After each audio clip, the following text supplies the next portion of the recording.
Pixar has always lived in the intersection of technology and art, pushing the limits of 3D animation with ever-innovative software to tell stories only Pixar could tell. At every step of their journey to becoming the powerhouse of animation we know today, Pixar created several decades of the most iconic and universally appreciated films of all time. Today, it's no secret that Pixar is struggling to maintain their status as the industry standard, due to a variety of factors including the pandemic, the onset of streaming, and the general decline of the box office. Many of Pixar's recent films have been near commercial failures. To make matters worse, there's a consensus among the general moviegoer crowd and critics alike that many of Pixar's recent projects haven't quite lived up to the expectations they've built over the years. Stop, R2, we need to be going up. In an effort to course correct, Disney realized they actually really like making money. So Pixar's president Jim Morris announced that every second yearly release would either be a sequel or spin-off, which, while smart, is also somewhat unfortunate given that Pixar's sequels have a shoddy track record at best, being anywhere on the spectrum of incredible to forgettable fun and at their worst, well, you know. At first glance, Inside Out 2 appears to be an uninspired retread of the original. You would think, given the near-identical plot structure of both films, that Inside Out 2 would be a cynical cash grab. That's the thought process of some publications anyway, but that couldn't be further from the truth. The truth is, Inside Out 2 is pretty great. As a guy who has seen a lot of movies, I think this is one of the better ones. I think I might even like it more than the original, which is kind of crazy to me considering I saw the first Inside Out like half a dozen times in the theater, not even exaggerating. I remember being an angsty teenager watching a film about a depressive child and never feeling more represented. So what makes Inside Out 2 different from Pixar's previous attempts at spin-offs and sequels? What works in this film that Pixar has failed at before? And why is Inside Out 2 a commercial success when their other recent films haven't been? These are a few of the questions I hope this video can answer.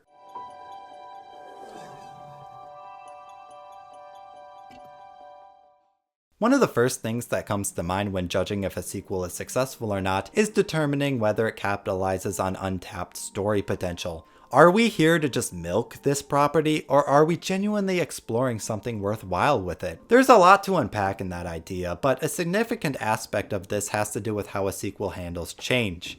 If a sequel doesn't progress its characters and allow them to grow as people, then it's likely not going to feel like it needed to happen at all. Look, I like Incredibles 2, and I'm not here to pick on it because everyone already does, but it's a good comparison to use because both Inside Out 2 and Incredibles 2 are sequels to movies that came out decades earlier, but their general reception couldn't be any more different. And I think the reason the sentiment for this film has largely soured over the last few years has to do with the fact that its characters feel too static. Because it starts immediately where the first one ends and is set in the same time frame and setting as the first, the story doesn't permit the characters to really change. We're still seeing Jack be a cute and very dangerous baby, the kids navigate school with awkward growing pains, and Mr. and Mrs. Incredible try their best at balancing raising a family while being professional superheroes. And to be honest, that would be fine if our characters were still learning new lessons and growing as people, but honestly they really aren't. Learning to believe in your abilities, getting over your differences to bond as a family, having a healthy distrust of shady corporations, that's all stuff these characters already learned, which makes you wonder, did I really need to see that again? And you might be asking, well, didn't you just say Inside Out 2 repeats the same plot as the first? And that's true, it does, but unlike Incredibles 2, it doesn't repeat the same lessons and the characters grow in ways that are new and interesting. For example, Inside Out 2 begins with Riley competing in a hockey game in which we see all of the emotions assist in helping her perform and win. Fear and disgust keep Riley alive, anger motivates Riley fiercely in competition, and joy and sadness imbue Riley to be passionate for winning. Because it's been a while since the first movie, the sequel smartly reinforces the lessons previously learned, that every emotion plays an important role in living a healthy life, which communicates to the audience right off the bat that we will not be treading over any of the character progress already made. We're not here to see joy and sadness misunderstand each other again. We've grown past that now. And since Riley has aged quite a bit and has entered a new chapter in her life, a host of new emotions enter the mix, the most problematic being anxiety. While Inside Out 1 was about Riley accepting change and overcoming a depressive episode, Inside Out 2 is about developing a sense of self and what her identity should be derived from. Her inner contention between desiring success against helping others, wanting to fit in with a popular crowd while not abandoning her friends, forces Riley to grapple with what makes her a good person. And at the end of this journey, with a strong sense of self built upon all of her memories, not just the good ones, Riley is no longer dictated by her emotions, but rather, she chooses who she wants to be. Seeing Riley overcoming her insecurities, forming a healthy identity to become a more mature, better person, is a big part of what makes Inside Out 2 really feel like it's worth watching and that it needed to exist. This is the difference between Inside Out 2 and many of Pixar's other sequels, and why it feels like a genuine artistic endeavor and not just a cash grab.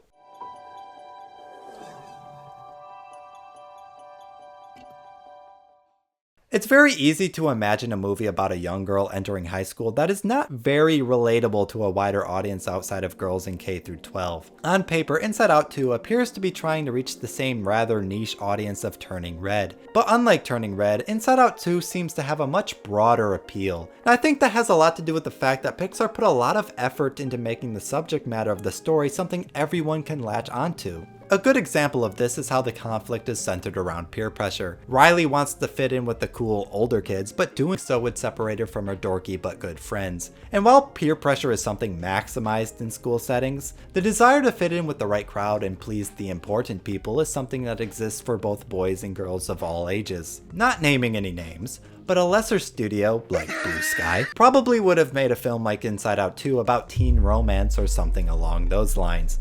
But then the film would lose a large part of its universal appeal because obviously romance is very different depending on the sex of a person.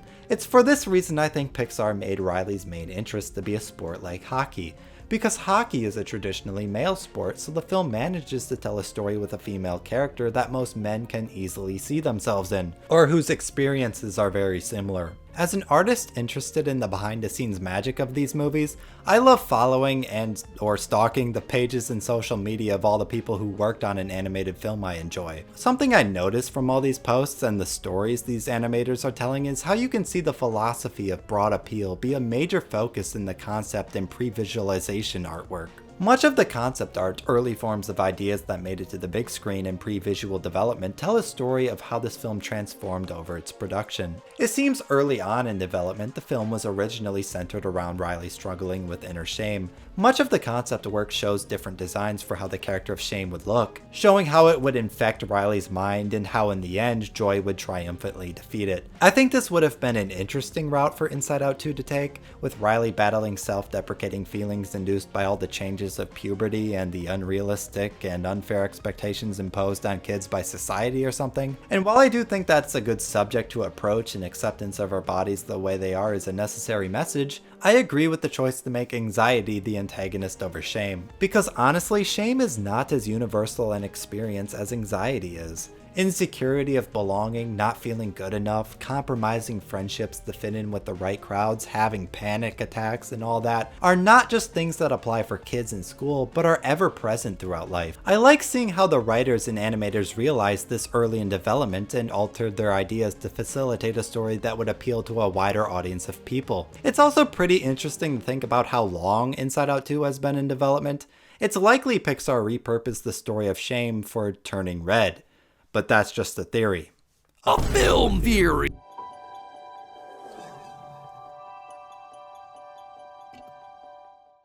And lastly, I think a major flaw with Pixar's sequels and spin-offs, and most of the sequels across the animation industry if we're being honest, is that they neglect to grow with their audience. I get this is kind of a vague concept, but you can imagine that if you're making a sequel to a film a decade later, it's ideal that you would retain the same core audience that loved the first one, all while simultaneously appealing to a new, younger generation. However, most animated franchises fail to do this. Movies like Kung Fu Panda 4, the Despicable Me movies, Incredibles 2 all have this problem. Like everyone else in my day, I enjoyed the first couple Despicable Me movies, but at this point, given how the characters have been stuck being the same age in the same setting for over a decade, and the humor and jokes haven't changed at all, there's simply no appeal for me to see a new Despicable Me movie. And don't get me wrong, that's fine, they're films meant for little kids and they're not trying to be more than that, but there is something to be said about the lack of universal appeal that they might otherwise have. Honestly, this was the reason I didn't see Kung Fu Panda 4, let alone make a video talking about it. The trailers tried to get across this idea that the film would be the one where Po has to learn to eventually step down and allow someone to replace him, but he hasn't changed or aged at all, so it's kind of a ridiculous premise. DreamWorks wanted to tell a story centered around the concept of change and the inevitable passage of time, but they didn't have the guts to commit to that idea. So it just feels like a soft remake for a new audience of kids than it does a sequel for committed fans. I think the fact that Inside Out 2 takes place several years after the first and has Riley in a different stage in her life does so much heavy lifting when it comes to making this film feel fresh and important. Because it allows the conflict to do with concepts that are more complicated and relatable for an older audience that will look back on their own teenage years and retroactively compare Riley's journey of self-discovery to their own. And of course, kids and young adults will strongly relate to Inside Out 2 because that's their current living experience. In this way, I think Inside Out 2 is borrowing the storytelling model developed from the Toy Story movies, where each film takes place at a different stage of a young person's adolescence, which in the end can be appreciated by people of all ages.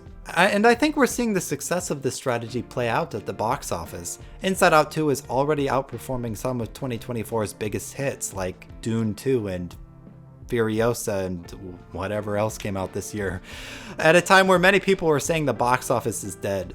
This is made even more impressive given the fact that many people now have Disney Plus and prefer seeing animated movies at home, and are aware that shortly after a Pixar film's theatrical run, it will be available to stream for free. So that's it. Because Inside Out 2 implements strong character progression, utilizes universal appeal, and grows with its audience, it has been both a financial and critical success.